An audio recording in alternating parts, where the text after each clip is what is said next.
talking about challenging and why you might want to challenge the people you work with, the people you supervise, or somebody that you might mentor.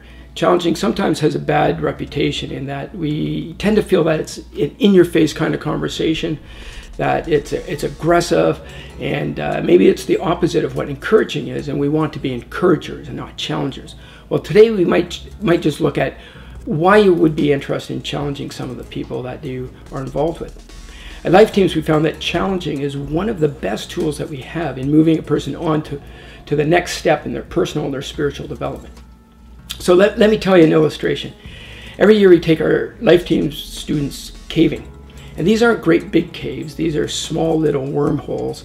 And it's a great way that our students learn about themselves and their lives and about God.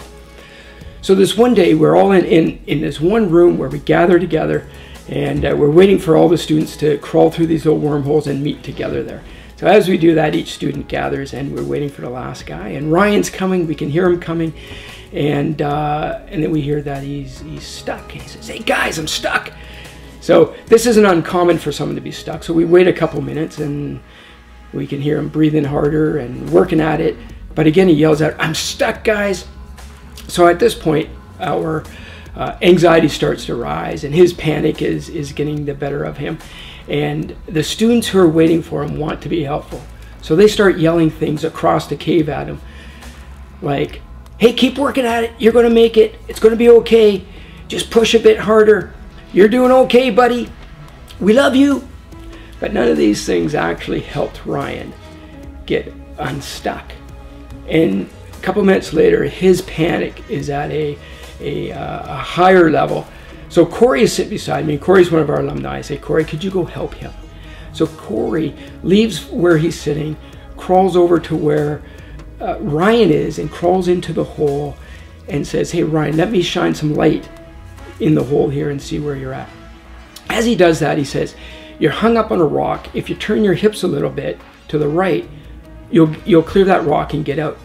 Well, Ryan, in his frustration and his panic, says, "I can't do that. I'm stuck." So Corey says again to him, he says, "You're stuck on that rock down there by your hips. If you turn your hips only 6 inches, you'll clear that rock and you'll get out of there." Well, Ryan has no place to go, so he does what Corey suggests.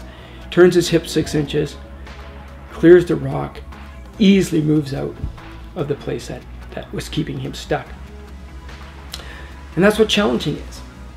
It's shining a bit of light on the problem that a person might have in order for them to get unstuck and move freely into the next stage of their life. And Corey did 2 really good things there.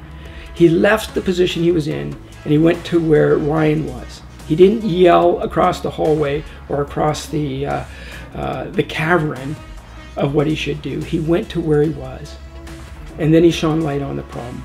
And the problem was that Ryan didn't know what was holding him. And that's really what challenging is. It's walking alongside of somebody, shining some light on the problems so that they can see what they are, and then they can make their choices as if they want to choose to move on or not. Now, isn't that something that we'd want to get involved in?